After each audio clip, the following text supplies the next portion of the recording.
오늘의 설교 제목은 14만 4천 명입니다. 오늘의 본문 말씀에서 등장하고 있는 14만 4천이라는 수인데요.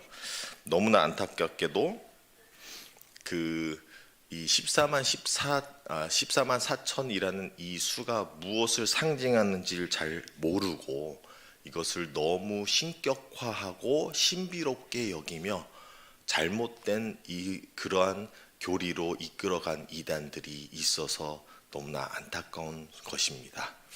성경에 나오는 많은 좋은 것들을 대부분 이단들은 가지고 가서 그것을 변질시키고 잘못된 응용으로 인하여서 우리에게 구원을 주는 그 귀한 말씀을 굉장히 다른 것으로 만들어 버리는 그러한 경우를 많이 보게 됩니다. 우리에게 있어서 이 14만 4천 명은 그렇게까지 신비롭게 봐야 되는 것이 아닌데도 불구하고 너무 그거에 강조를 하다 보니 진짜의 그 의미를 놓친 것 같습니다. 그래서 오늘의 설교 말씀은 14만 4천 명에 대해서 시작을 하고 숫자에 대해서 조금 해석을 하고 그 다음에 그 의미, 그들이 누구인지를 조금 더 설명을 하고 그리고 또 오늘 본문 말씀에서 등장하고 있는 하나님의 진노의 포도주에 대해서도 잠깐 언급하며 나아가 보도록 하겠습니다. 일단은 숫자 14만 4천 명이라고 했을 때는 이 숫자가 묵시 문학과 또 앞에 있는 이제 구약에서 나오는 많은 예언들 그 맥락에서 보아야 한다는 것입니다. 그러한 흐름에서 보았을 때는 주로 문자적 해석으로 보는 것이 아니라 상징적 해석으로 봐야 한다는 것입니다. 즉 14만 4천 명이라는 것은 12 곱하기 12 곱하기 1000 그러한 숫자에서 등장한다는 것입니다. 이스라엘 사람들에게는 숫자라는 것이 굉장히 중요한 의미를 가지고 있습니다. 하나의 예를 들자면 7이라는 수를 굉장히 좋아하지요. 7이라는 것을 완벽수로 두는 이유는 땅에서의 완벽수를 4라고 하고 있습니다. 다르게 얘기한다면 땅에 있는 모든 것을 사방 그리고 여러 가지를 4가지로 묶을 때가 있는데 그래서 또 땅의 모든 것을 피조물 세계에 있어서의 모든 상징적인 것을 오늘 이 천상에서도 뭐로 등장하냐면 내 짐승으로 등장하고 있죠. 그래서 땅의 모든 것을 얘기하고 있을 때 완벽수는 4라고 하는데 천상, 하늘에서의 완벽수는 3입니다. 그래서 삼위일체도 3이잖아요. 그래서 성부 하나님, 그리고 성자 예수님, 그리고 성령님 해서 3이라는 것이 영적 세계에서 완벽수. 그래서 땅과 영의 세계에서의 완벽수를 더했을 때 7이라는 수가 등장하게 되는 것입니다. 이와 같이 2라는 수도 굉장히 흔히 성경에서 등장하고 있는데요. 이 2라는 수는 또 하나의 큰 상징을 가지고 있습니다. 그것이 무엇이냐면 두세 명이 모인 곳, 두세 명에서의 2명을 특징을 갖고 있는데요. 이것은 증인이라는 그런 상징을 가지고 있다는 것입니다. 그래서 2명이 모인 곳은 증인이 될 수 있다라는 것, 무언가를 증거하고 있다라는 것을 얘기하고 있는 것입니다. 그러한 부분에서 12 곱하기 12 또는 12 더하기 12로서의 24장로 또는 144라는 숫자가 나오는 이유가 이 둘 반복돼서의 곱하기를 했던 간에 아니면 2개를 더했던 간에 증언하는 사람들이라는 상징을 갖게 되는 것입니다. 또한 우리는 성경에서 흔히 자주 보게 되는 12라는 중요한 또 숫자가 있죠. 이것은 구약에서는 주로 하나님의 백성들을 등장하는 12 이제 그 족장들과 12 이제 지파들을 얘기하고 있는데 신약 성경으로 들어오면 또 그 12의 상징이 바뀌면서 또 12 사도들 이렇게 하면서 12이라는 숫자들이 많이 반복하죠. 물론 천상에서의 그 24장로가 누구인지까지는 우리가 정확하게 모를 수 있지만, 또한 그 24라는 것은 하나님의 백성 또 12 더하기 12이기 때문에 2배라는 것은 증언, 하나님을 증언하는 하나님의 백성들이라는 것을 말씀하고 있는 것입니다. 거기다가 14만 4천이라는 곱하기 1000을 한 것인데요. 12 곱하기 12 곱하기 1000이라는 것은 1000명이라는 것은 굉장히 많은 무리라라는 것을 말하고 있습니다. 물론 오늘 우리가 살아가고 있는 현대 사회에서는 1000명이라고 하면 되게 가볍게 생각할 때가 있는데요. 1000명이 모이면 굉장히 큰 수가 아닐 수가 없습니다. 그래서 미국에서도 백악관 앞에 1000명이 모이면 굉장히 큰 일이 벌어진다라고 두렵게 또 그러한 이제 걱정을 하게 되는데요. 1000명이라는 건 쉽게 모일 수 있는 것이 아니라는 것입니다. 1000명은 분명하게도 많은 수인 거죠. 근데 그래서 14만 4천 명이라는 것은 이러한 상징적인 의미로서, 그래서 우리에게 증언된 하나님의 백성들이 많다라는 걸 얘기해 주고 있고, 특별히 숫자를 더 정확히 말하는 이유는 14만 4천 명이다라는 것보다는 그의 수를, 우리의 수를, 우리 한 명 한 명을 정확하게 알고 계시는 하나님이다라는 것을 알려주고 있는 것입니다. 그래서 요한계시록에서 또 때로는 이제 어떠한 숫자들이 나왔을 때는 정확히 알고 계신다라는 의미, 또는 어떠한 때를 정확하게 정해 놓으셨다라는 그러한 하나님의 정확성과 준비성을 알려주기도 하는 것입니다. 자, 그러면 이 14만 4천 명이 어떤 사람들이냐라고 했을 때에 오늘의 본문 말씀은 처음부터 끝까지 그 14만 4천 명이 어떠한 사람들이다라고 알려주고 있는데요. 1절에서부터 이렇게 등장하고 있습니다. 물론 13장에 나오는 것과 대조하면서 얘기를 해주고 있는데요.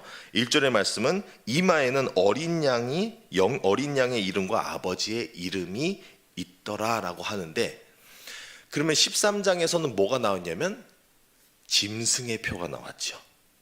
그리고 14장에서는 뭐가 나오냐면 하나님의 표가 나오는 거예요. 물론 표라는 단어를 쓰고 싶지 않은 거죠. 왜냐하면 짐승에게는 표라고 했으니 주로 요한계시록에서는 하나님의 인이라는 단어를 많이 쓰고 있습니다. 똑같은 것이지만 조금의 차이와 분별력을 두고 있다는 것입니다. 그런 부분에서 분명하게도 짐승의 표를 받은 자들이 있고 하나님의 인을 받은 자들이 있고요. 또 특징이 뭐냐면 짐승의 표를 어디에다 받냐라고 했을 때에 이마와 오른손에 받았다라고 13장에서 얘기해주고 있어요. 근데 이게 무엇을 모방하냐면요, 신명기 6장에서 이렇게 하시죠. 하나님의 말씀을 주실 때 이렇게 말씀을 하세요. 신명기 6장 6절 말씀과 8절 말씀드리는데요. 6절에서 오늘 내가 내게 명하는 이 말씀을 너는 마음에 새기고, 하나님의 말씀을 새기는 것이죠. 이것이 하나님의 인인 거예요. 이걸 어디다 새기냐면 8절에서 너는 또 그것을 내 손목에 메어 기호를 삼으며 내 미간에 붙여 표로 삼고. 하나님의 인이라는 것은 오른손, 손목, 그리고 미간, 이마, 이렇게 동일한 곳이지만 조금씩 언어적 차이를 두는 이유는 짐승의 표도 비슷한 곳에 붙였다. 그러니까 하나님의 인을 붙인 곳에 모방함으로써 짐승의 표도 그런 곳에다가 동일하게 붙인다라는 의미를 하고 있고요. 또 특별히 이마와 손목에 붙이는 이유는, 이마라는 것은 우리 인간에게 있어서 의지, 우리의 모든 것에 생각과 기획하고 앞으로 어떻게 나갈 것인지에 대한 우리의 마음이 담긴 곳인데, 그것을 다스리는 것이 이마이라고 지금 표현하고 있는 것이고요. 손목이라는 것은 우리에게 있어서 모든 행실, 우리가 하는 모든 일들을 상징적으로 표현하고 있는 것입니다. 그러면 하나님의 표를 또는 짐승의 표를 이마와 손목에 붙인다는 것은 우리의 생각과 의지와 뜻, 그리고 우리의 모든 행동들을 어디에 향하게끔 해왔냐 하고 살아가고 있냐라는 얘기를 해주고 있는 것입니다. 그러니 하나님의 인을 받은 자들에게는 그의 모든 뜻과 행동들은 당연히 하나님으로 향하게 되어 있고, 짐승의 표를 이마와 손목에 받은 자들은 그들은 또 모든 행동과 모든 의지가, 모든 뜻이 악하게, 그 용에게, 세상에게, 하나님께 멀어지게 향하게 되어 있다라는 것을 우리가 알게 되는 것입니다. 그럼으로써 이러한 두 가지 부류의 사람들을 지금 13장에서부터 해서 14장에서 비교하면서 대조하면서 보여주고 있는 것입니다. 즉 14만 4천 명은 이러한 짐승의 표를 받은 자들이 아니라 하나님의 인을 받은 자들이다 라고 얘기해주고 있습니다. 조금 더 세부적으로 또 말씀을 드린다면 5절에서는 이렇게 14만 4천 명을 이렇게 또 표하고 있습니다. 그 입에 거짓말이 없고 흠이 없는 자들이더라 라고 말하고 있습니다. 여기서 입에 거짓말이 없고 흠이 없다라는 것을 말했을 때는 또 어떠한 다른 말씀이 기억나는데요.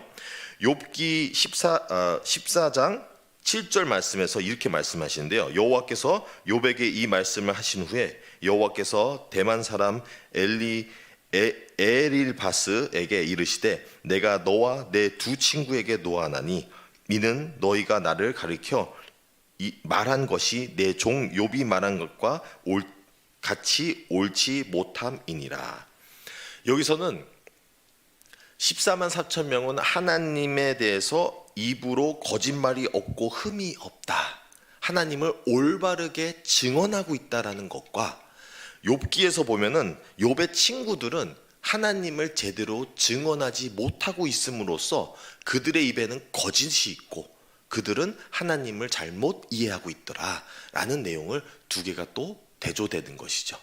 그래서 14만 4천 명이라는 것은 하나님의 인을 받은 자로서 분명히 하나님이 누구신지를 알고 그를 분명하게 증언하고 나가는 사람들이고, 그럼으로써 더더욱 하나님을 찬미할 수 있는 이유가 그분이 당연히 마땅히 우리의 찬미를 받으셔야 되는 분이라는 걸 알고 있는 자들인 것입니다. 반대로 이 하나님을 제대로 모르는 자들은 그의 입에서는 거짓이 나오고, 또 다른 데서는 13장에서는 짐승의 표 받은 자들과 같이 용의 말처럼 하더라. 그러니까 이들의 모든 말씀은 하나님과 다른 얘기를 하고 있는 것이죠. 그것을 또 다르게 말하면 거짓을 말하고 있다라고 얘기해주고 있는 것입니다. 그러니 이 14만 4천 명은 분명하게도 하나님이 누구신지를 알고 분명하게도 하나님을 올바르게 증언하는 하나님의 백성들이 되겠습니다. 마지막으로 오늘의 본문에 등장하고 있는 진노의 포도주를 말씀을 드리고자 한다면, 요한계시록에는 포도주가 여러 곳에서 상징적으로 등장하고 있습니다. 그런데 이 포도주들이 다 동일한 포도주로 나오지는만은 않습니다. 조금씩 다른 느낌을 가지고 있는데요.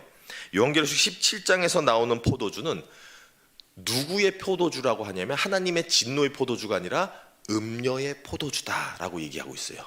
이 음녀의 포도주라는 것은 이 죄악으로 물들인, 그리고 이 포도주를 마시는 많은 나라들은 그 음녀에서 나오는, 용에게서 오는 그 잘못된 죄악으로 취하고 그리고 물들어지는, 죄악으로 물들인 사람들을 그 포도주라고 지금 표현하고 있는 것입니다. 그리고 또 다른 데서는 요한계시록 14장에서는 19절과 20절에서 또 등장하는 포도주는 또 다른 의미를 가지고 있는데요. 이것은 뭐냐면 하나님의 심판 아래 짓밟히고 죽음으로 나아간 악인들의 피를 포도주라고도 상징하고 있습니다. 그리고 또 마지막으로 세 번째에서는 진노의 포도주, 오늘의 본문 말씀에 나오는 하나님의 진노의 포도주가 등장하는데요. 이 포도주는 음료의 포도주와도 조금 다른 이유가 죄악을 상징하는 것보다는 순교자들을 상징하고 있는 것입니다. 의인, 또 하나님을 증언하다가 죽은 의인의 순교자들의 피를 얘기하고 있습니다. 그럼으로써 다른 곳에서는 어떻게 얘기하냐면 이 진노의 포도주를 이제 하나님께서 대접으로 세상에 부으면서 심판이 시작되거든요. 그래서 이 또 다른 데서는 향로를 붓다 하는데 순교자들의 기도를 세상에 부음으로써 심판이 시작되는데, 동일한 의미들, 그러니까 하나님께서 이 심판을 행하고자 하는 동일한 목적을 얘기해 주고 있는 것입니다. 그 목적은 무엇이냐면, 하나님의 백성들을 억울하게 또 그 하나님을 증언했다고 해서 죽인 사람들에 대한 하나님의 올바른 의로운 심판이라는 것을 말해주고 있는 것입니다. 그럼으로써 그러한 하나님의 진노의 포도주는 또 다른 데서는 이집트 나일강에 부어졌죠. 뭐냐면 그 나일강에서 예전에 하나님의 백성들, 아기들, 이스라엘 사람들을 죽여서 그 강을 피로 물들게 했던 그 피를 기억하면서 하나님의 나일강에다가 진노의 포도주를 부음으로써 그 쓴 물을 그들이 마시게 했죠. 자기들이 죽였던 그 사람들의 순교자의 피를 자기가 마시게 했어요. 그럼으로써 자기의 죄를 자기가 마시듯이 또 다른 데서는 쓴 쑥이라고도 말씀하고 있습니다. 그래서 하나님께서 그 진노의 포도주로 인하여서 너희들이 너희의 죄를 너희가 마셔라 하면서 부어지는 포도주가 등장합니다. 결론을 맺겠습니다. 오늘의 말씀에서는 14만 4천 명이란 이 세상에서 있는 그러한 음녀나 또 용 그리고 짐승의 표를 받은 자들이 아니라 하나님을 올바르게 알고 그를 증언하면서 많은 무리이나 한 명 한 명을 우리 하나님께서는 계수하고 계신다. 그들이 진정한 하나님을 증언하는 사람으로 지금 등장하고 있고요. 오늘의 말씀을 또 요한계시록 오늘 본문에서 14장 12절에서는 이렇게 마무리를 하고 있습니다. 성도들의 인내가 여기 있나니 그들은 하나님의 계명과 예수에 대한 믿음을 지키는 자니라. 이 환난과 심판과 이 모든 것을 말씀해 주시는 목적은 우리 보고 재앙이 올 것에 대해서 두려워하라는 것이 아니라 그 모든 환난 속에서도 오직 인내하고 하나님만, 주 예수님만 믿는 것을 열심으로 그 신앙을 지키라고 하고 계십니다. 그러한 자들이 바로 14만 4천 명이 된다는 것을 의미하고 있습니다. 그래서 그러한 하나님을 굳게 믿고 우리의 어떠한 상황 속에서도 예수님을 신앙으로 굳게 지키며 나아가는 저와 여러분들이 되시기를 간절히 바랍니다. 기도하겠습니다. 하나님 아버지 감사드립니다. 오늘의 말씀을 통하여서 하나님을 올바르게 알고 하나님을 올바르게 증언하면서 살아가는 14만 4천 명을 보게 되었습니다. 하나님 아버지여, 우리가 이 수를 너무 신비롭게 여기지도 않고 오히려 상징적인 부분으로서 우리가 어떠한 증언된 삶으로 살아가야 될지를 기억하며 또 하나님 아버지의 진노의 포도주가 우리를 대신하여서 주님의 의와 정의를 선포하는 것을 믿으며 우리의 어떤 상황 속에서도 오직 주 예수 그리스도만을 믿고 살아가게 하여 주시옵소서. 이 모든 말씀 우리 주 예수 그리스도의 이름으로 기도드립니다. 아멘.